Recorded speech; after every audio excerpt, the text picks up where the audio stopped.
awakening and unapologetic. Most people don't really want success. They want comfort, dressed up like ambition. They want applause, disguised as purpose. They want shortcuts, sold to them as secrets. But what they don't want, what they avoid at all costs, is the truth. And here is that truth. Success does not care how badly you want it. It only responds to how consistently you obey its laws. This is the part they don't put in the self-help books. This is the part influencers skip over because it doesn't sell. And this is why most men die with their dreams still trapped in their heads, because the truth is far heavier than the fantasy they were sold. Success is not handed to the hopeful.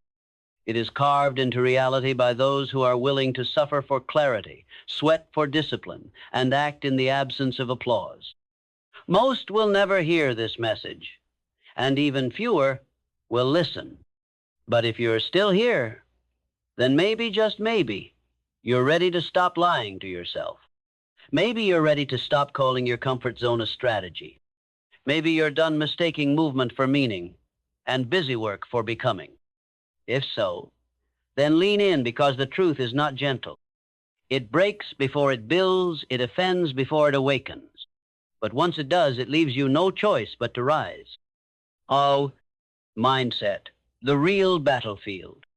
You were never defeated by your enemies, only by your own thinking. Your greatest war will never be external. Not with the market, not with competition, not even with your critics. The only battlefield that matters is between your ears, and if you lose there, you lose everywhere.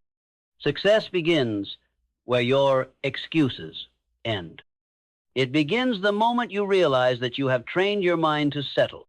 You have been conditioned by a culture that glorifies safety over sovereignty, distraction over direction, weakness over wisdom.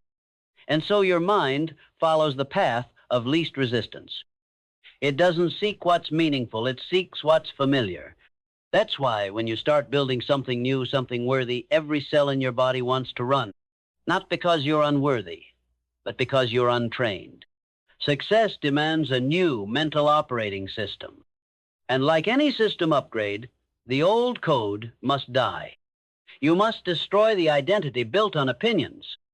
You must reject the language of limitation. You must sever the emotional addiction to mediocrity.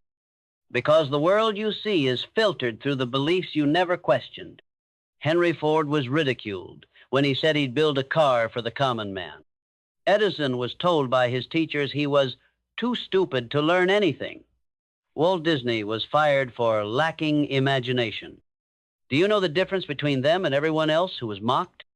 They didn't believe the verdict. They rewrote it. You are not a victim of circumstance.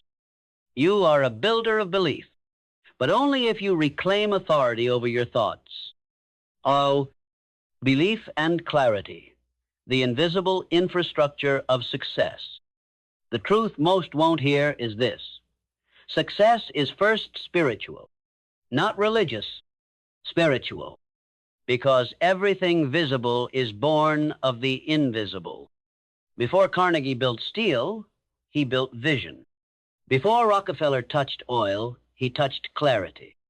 Before you will ever hold the result in your hand, you must first hold it in your soul. Success begins with the ability to see what does not yet exist and believe in it so relentlessly that doubt starves to death. You cannot build what you do not believe, and you will not believe in what you never define. This is why clarity is non-negotiable. Most people don't fail because they're weak. They fail because they're vague. They say they want more, but can't articulate what more is. They say they want freedom, but can't define what that would feel like, look like, move like. Success does not visit the indecisive. It demands a clear aim, a sentence burned into your bones, a decision that echoes through your behavior, your calendar, your language. You must walk like a man already becoming the vision, not just dreaming about it, not just journaling it once and letting it collect dust, but installing it like a blueprint into your nervous system. When Lincoln spoke of preserving the Union, he didn't whisper it, he declared it. When Mandela walked out of prison after 27 years, he walked with purpose, not permission. When Rosa Parks refused to give up her seat, she wasn't thinking of comfort. She was thinking of conviction. Do you understand? Success is not about what you want. It's about what you're willing to stand for when it costs you everything.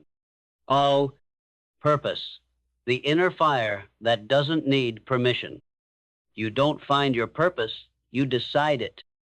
This is another lie they sold you, that one day, if you wander long enough or meditate hard enough, your purpose will descend from the heavens.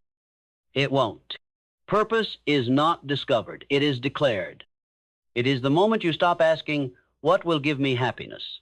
And instead ask, what will demand my greatness? It is forged in solitude. It is born when you strip away the noise, the pressure, the labels, and meet yourself as you are. No masks, no metrics, just mission. That's why most people don't have purpose. They're too busy performing to impress strangers on a screen. Too busy curating an image instead of becoming an impact. Purpose does not require validation. It requires fire. It does not knock politely on your door. It rips it off the hinges when you are finally willing to feel discomfort for the sake of direction. The truth?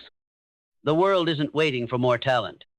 It's waiting for more conviction. The man with a clear why will always outperform the man with 1,000 hows. Because purpose doesn't retreat in the face of resistance.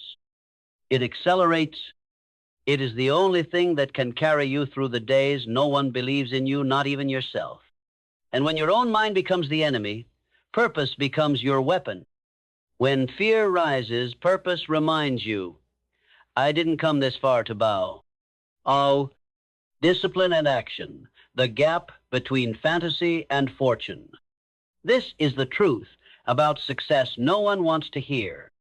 Your feelings don't matter, your discipline does. Success isn't built by inspiration. It's built by repetition. By the days you move without motivation. By the hours you act without applause.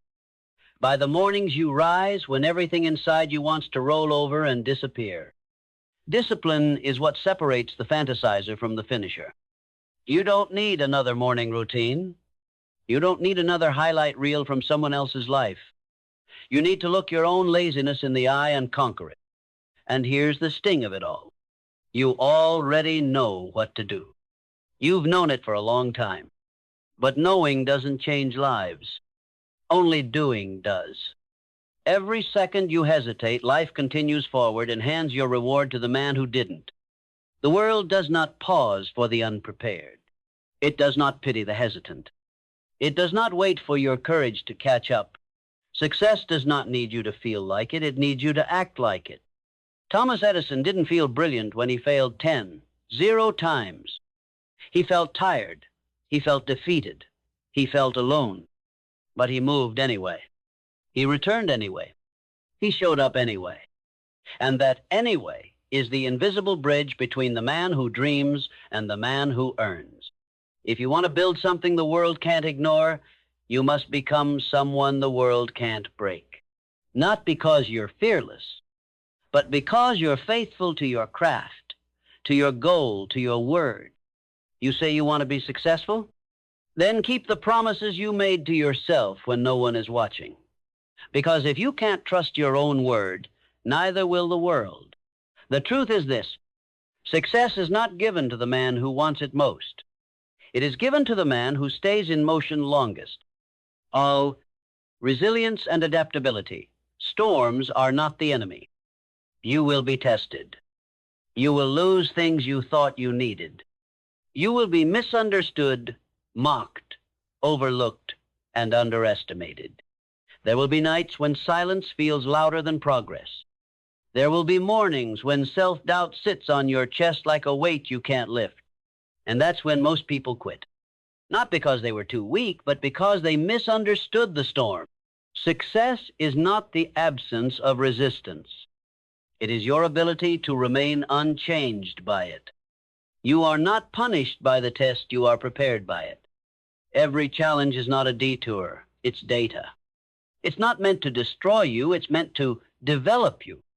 When Walt Disney was told he lacked imagination, he didn't retreat, he revised. When Oprah Winfrey was fired from her first television job, she didn't collapse, she recalibrated.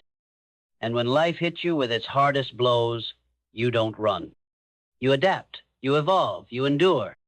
Because success doesn't go to the man who avoids the storm.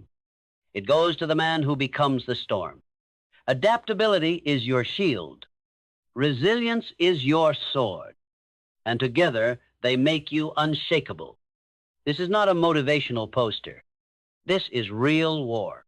And in war, only the flexible survive. So don't fear the pivot. Don't fear the mistake. Don't fear the loss. Fear only one thing: becoming so fragile in your comfort that you never stretch far enough to meet your potential. Success is not reserved for the man who gets it perfect. It is reserved for the man who refuses to stay down.